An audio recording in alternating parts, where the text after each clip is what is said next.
सभी बेरोजगार लोगों को नमस्कार। कोई पढ़ाई लिखाई पर बात होगी नहीं, क्योंकि पढ़ाई लिखाई करने से कोई फायदा है नहीं।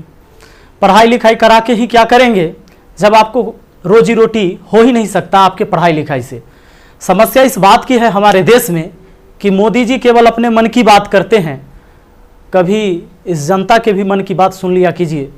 बहुत बार मन की बात हम लोग सुन चुके हैं, परेशान हो गए हैं। भैया बेरोजगारी इतनी बड़ी हो गई है, इतनी बड़ी हो गई, इतनी ज्यादा बेरोजगारी हो गई है कि जरा सोच के देखिए कि एक पढ़ा लिखा व्यक्ति जो ग्रुप डी के लिए, जो कि बीएससी कर चुका है, बीए कर चुका है, एमए कर चुका है, पीएचडी कर चुका है, ग्रुप डी के लिए फॉर्म भरता है और 2.5 करोड़ विद्यार्थी फॉर्म भरता है। भैया सोचने वाली बात है। मोदी जी 2.5 करोड़ जनसंख्या युवाओं का कम नहीं होता है। 2.5 करोड़ है तो उसके माँ बाप भी जोड़ लीजिए, भाई बहन जोड़ लीजिए, और वो युवा है तो उस पर उसके परिवार का निगाह टिका हुआ है, उससे एक आस जुड़ा हुआ है उस परिवार का।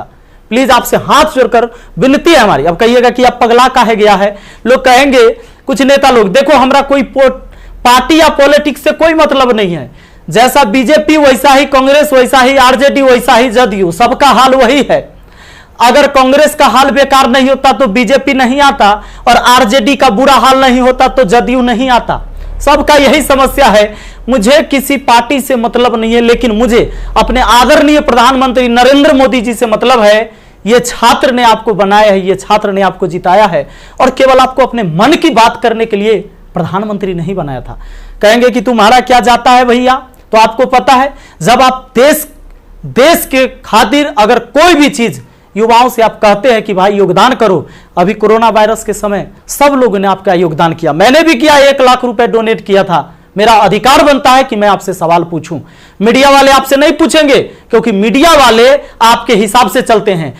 मीडिया वाले वही चीज दिखाते हैं जो लोगों को देखने में मजा आता है, लेकिन बेरोजगारी पर कोई बात नहीं करेगा। व्यू नहीं होंगे, इसलिए बेरोजगारी पर बात नहीं होगा। उसको चर्चा केवल चाहिए कि रिया चक्रवर्ती किसके साथ आज घूम रही है, कल कहां सोई थी, परसों कहां सोएगी। रिया चक्रवर्ती के बारे में ही केवल चर्चा होगा। लोगों को मजा आता है, उस पर व्यू होता है तो वीडियो उसी पर बनता है, उसी पर लोग चर्चा करते हैं, क्योंकि चैनल का टीआरपी बढ़ते रहे। और ये मजबूरी है हमारी कि एडुकेशन चैनल वाले अब पढ़ाई न करवा के ये सब चीजें पर उतर गए हैं। मैं आपको आज बहुत सारी बातें बताने वाला हूं, करने वाला हूं। जो भी लोग हैं जिनको परेशानी हो, क्षमा चाहते हैं। अब परेशानी हुई है तो क्या कर लीजिएगा, हमको इतना ही कर दीजिएगा। कभी गोली मार देगा कोई तो याद रखिएगा, इतिहास जब लिखा जाएगा तो मरने वालों में लिखा जाएगा, भागने वाले और बिकने वालों में नहीं होगा। सीधी सी बात है। अब ये बेरोजगारी की आलम यह है भैया कि अब आपको बता देते हैं, पढ़े लिखे लोग 2.5 करोड़ स्टूडेंट जो रेलवे का फॉर्म भरता है, जिसमें 500 रुपए सरकार लेती है। इस तरह से टोटल 12.5 अरब होता है रुपया, यानी कि 12 अरब 50 करोड़। बात समझ में आ रहा है? हमें समझ में आ रहा है। चूंकि मैथ का मैं टीचर हूं तो मुझे समझ में आता है। हमारा गांव में 5 रुपए ब्याज चलता है मोदी जी, 5 रुपए सैकड़ा महीना का ब्याज चलता है।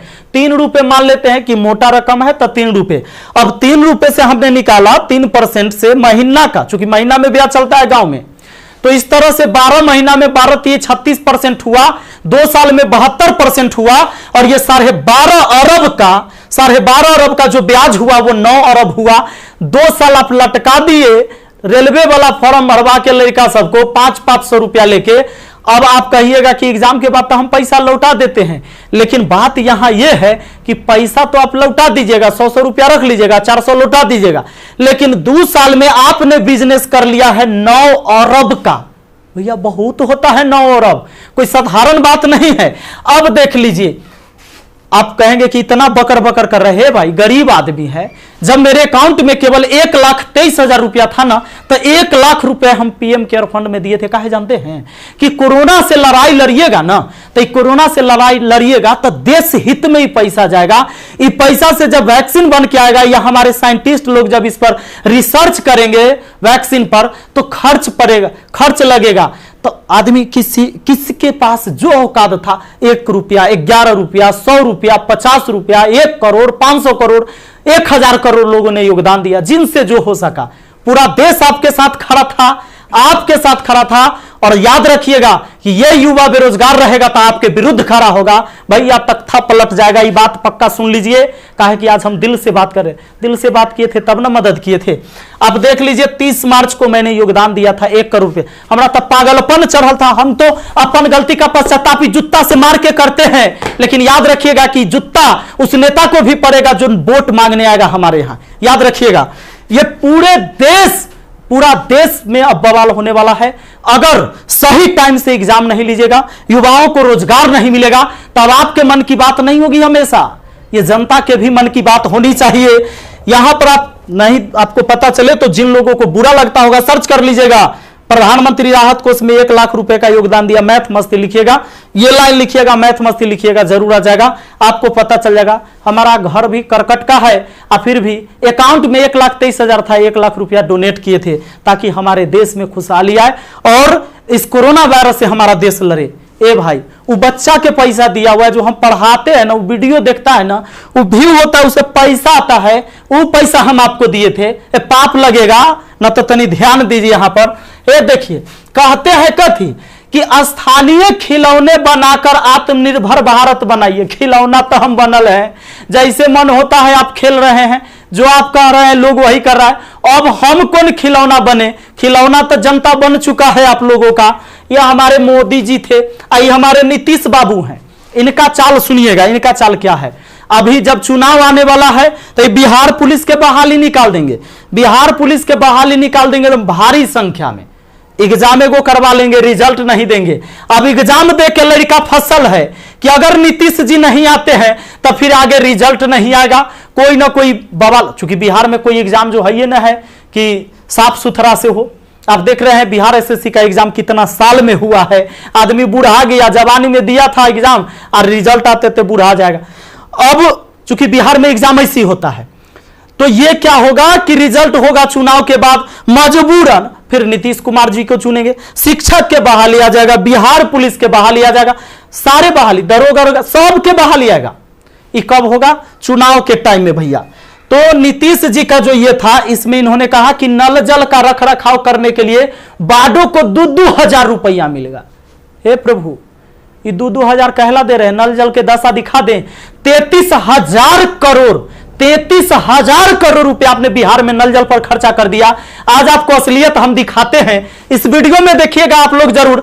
इस वीडियो को इतना शेयर करिएगा कि मुख्यमंत्री से लेकर प्रधानमंत्री तक पहुंचना चाहिए, बिल्कुल पहुंचना चाहिए कि हमारे जहां से हम हैं वहां की स्थिति आपको दिखा देते हैं कि नल जल का स्थिति क्या है। बेरोजगारी तो भैया आपने ऐसी पहुंचा दिया है यहां पर कि लोग अब कुछ करने लायक नहीं है। आप अगर आत्मनिर्भर बनाना था, खिलौना बनाना ही था, ये कहेला पढ़वा रहे, शुरू से खिलौने बनवाते।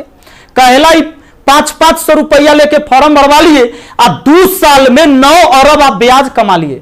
प्रभु क्षमा कीजिए, प्रभु इस पर कोई उपाय कीजिए, वरना आपकी तख्ता पलट जाएगी। और सारे विद्यार्थी, जितने भी छात्र हैं, मैं आप सबसे अपील करता हूं, इस वीडियो को शेयर करिए, जितना ज्यादा शेयर हो। और सारे एजुकेशन चैनल वाले जितने भी, चूंकि आपके मीडिया नहीं दिखाएगा, विद्यार्थी का दर्द कोई नहीं समझ पा रहा है, वो वही चीज दिखाएगा जो सरकार चाहती है। हमारे सारे भाई बंधु जितने भी वाईफाई स्टडी एग्जामपुर है, अभिनव शर्मा है, राकेश यादव सर है, जितने भी लोग हैं जो भी वीडियो बना रहे हैं बहुत अच्छा कर रहे हैं, सभी को हाथ जोड़कर तहे दिल से मैं धन्यवाद देना चाहूंगा। क्योंकि ये विद्यार्थी जो बेरोजगार है ना, उसी के वजह से हमारा रोजगार है, यही बात सच्चाई है। और इसीलिए हम इनके लिए लड़ेंगे, चाहे जो हो जाए। धरना प्रदर्शन होगा, पूरे देश में धरना प्रदर्शन होगा। और जहां ये 2.5 करोड़ विद्यार्थी सड़क पर उतर गया तो सुन लीजिए, ये बिहार से लेकर दिल्ली तक हिलेगा, ये बात निश्चित है। एक साथ हम हैं, सबके साथ हैं। सारे छात्र आंदोलन करने के लिए तैयार रहिए। एसएससी टाइम से एग्जाम नहीं लेती है। एक तो आप वैकेंसी ही कम निकालते हैं, अब वैकेंसी कम निकालते हैं तो जो निकालते हैं ओकर तो कम से कम एग्जाम ले लीजिए, सही से रिजल्ट ले लीजिए, सही से रिजल्ट दीजिए और एग्जाम सही से ले लीजिए, टाइम से ले लीजिए। एक शेड्यूल बना दीजिए, जैसे मैट्रिक का एग्जाम होता है, 12th का एग्जाम होता है कि इस महीने में होगा, इस महीने में रिजल्ट होगा। उसी तरह एसएससी का भी एग्जाम होना चाहिए, रेलवे का भी एग्जाम होना चाहिए। आपको जितने सीट पर लेना है, लेकिन इसका एक टाइम फिक्स होना चाहिए। कितने इस महीने में एग्जाम होगा, इस महीने में रिजल्ट आएगा, इस महीने तक ज्वाइनिंग होगा, ताकि अंधेरे में लोग ना जिए। हे प्रभु, ये पाप लगेगा अगर इस युवाओं के साथ गरीब के बच्चा ना जनरल कंपटीशन के तैयारी करता है, आर्मी के तैयारी करता है, गरीब के बच्चा जाता है, कम से कम एकरा साथ इतना अन्याय ना कीजिए। ये पाप का घड़ा भर चुका है। मैंने अपने सर पर जूता मारा है। अगर वोट मांगने मेरे एरिया में आइएगा, हम जूता मारेंगे आप लोग को, ये बात पक्का कह देते हैं। आई वीडियो शेयर होना चाहिए। आप सबको इस बात के लिए मैं कहना चाहूंगा कि आप शेयर करिए, इस वीडियो को पहुंचाइए, जहां तक हो सके इसको पहुंचना चाहिए। और हर व्यक्ति आपसे हाथ जोड़कर विनती है कि हल्ला बोल ये नारा लगाइए और सब लोग पहुंचाइए, सब लोग वीडियो बनाइए, जितने भी एजुकेशन से जुड़े हुए हैं, क्योंकि कोई मीडिया वाला आपको दिखाने वाला ये नहीं है। और बस यही बात कहना चाहेंगे और जल्दी आग के तरह इस वीडियो को फैलाइए। और ज्यादा कुछ नहीं बोलेंगे। बेरोजगारी इतना बढ़ गया है कि आप सब कुछ समझ ही रहे हैं।